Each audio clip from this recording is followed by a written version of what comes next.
For those who don't want to wait, here's the gist whether this cheaper Lian-Li Unifan alternative is good or not. Here's the data.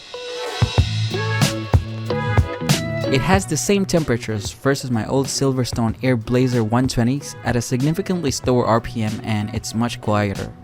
I looked here on YouTube and I don't see any reviews about this Jonsbo ZF-120 Magic fans, and I want to apologize in advance because you're stuck with me and I can only compare it with my old Silverstone Air Blazers because that's the only set of fans that I have, and I am replacing it with these new ones from Jonsbo. I understand your hesitancy with these kind of fans as Jonsbo is an unknown brand, and I say unknown but they've been really popular with cheaper CPU coolers and cases, and probably even with semi-premium cases like the Jonsbo D30 that has been really popular with medium form factor builds.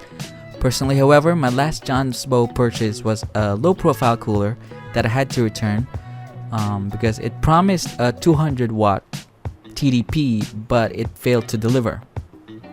It had left me a little bit of a sour taste when it comes to the overall reputation of the Jonsbo brand. The Jonsbo ZF-120 fans come with either black or white variants, and I have the white ARGB variant here, and they're honestly not going to be as good looking or as premium as the Lian-Li Unifans, and there's no halo or infinity mirror lighting here or any other gimmicks, which is understandable for how cheaply you can buy these fans. But the back layout of the fans remind me of the Corsair Elite fans, and I'm not saying that they're the same quality, they just look alike.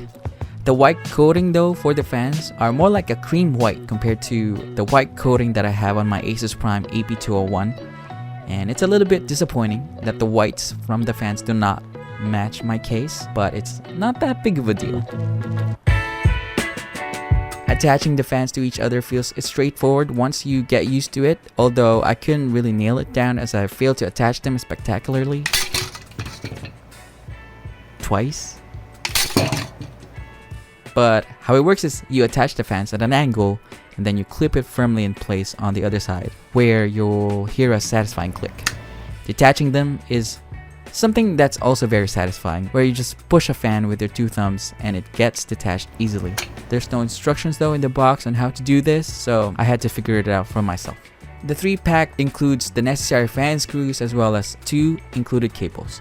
There are no fan hubs or RGB hubs included here, as there are 3 fans that will be powered by just one cable that connects to your motherboard's PWM fan header as well as your 3-pin ARGB header. I don't know if having no hubs is an advantage for you or not, but it's definitely an advantage for me because I don't have to worry about where I would place the hub inside my case that's already lacking in the space. My AIO actually came with the hub, but I don't necessarily need it anymore, so I just removed it. Because I don't need it anymore.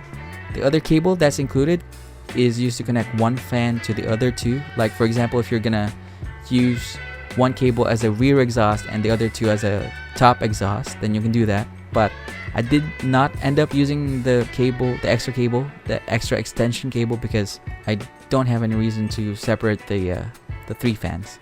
Now, for the reason why you would buy this thing, the difference between my standard Air Blazer fans and the Jonsbo ZF-120 fans is enormous. With my old Air Blazers having too long and too cumbersome cables, it feels such a relief having to manage significantly lesser amount of cables in my case. Not only does it look better, but I'm thinking it also improves the airflow in my case, having to deal with less obstruction from the extra cables dangling inside.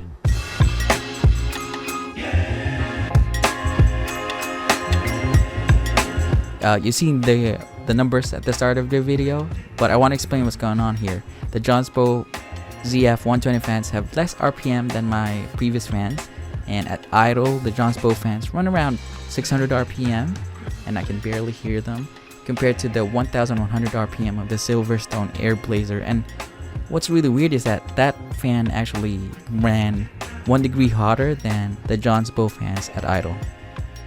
During the workloads though, it's where the magic happens. I was fairly confident that I was probably gonna have increased temperatures and lower performance having the Jonsbo fans replace my Air Blazer fans, but the opposite was correct. Although they're the same at 77C in a 10-minute Cinebench R23 run, the Jonsbo fans are significantly quieter because it's running at lower RPM, and my Core i7-12700F is locked, but I have removed the power limits.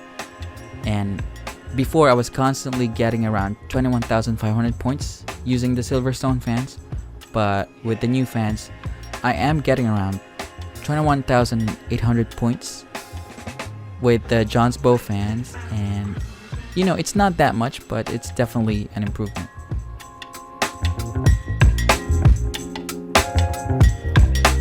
I can't believe that at the end of 2022, RGB lighting is the least important thing when it comes to buying a case fan or any other PC part nowadays.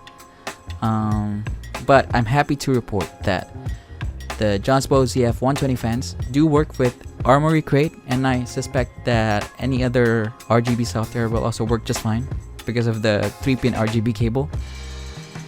The LEDs are super bright. The diffusion of the lights can be a little bit better, it can be a little bit softer, but you know, I've seen much worse diffusion from previous RGB fans that I've owned.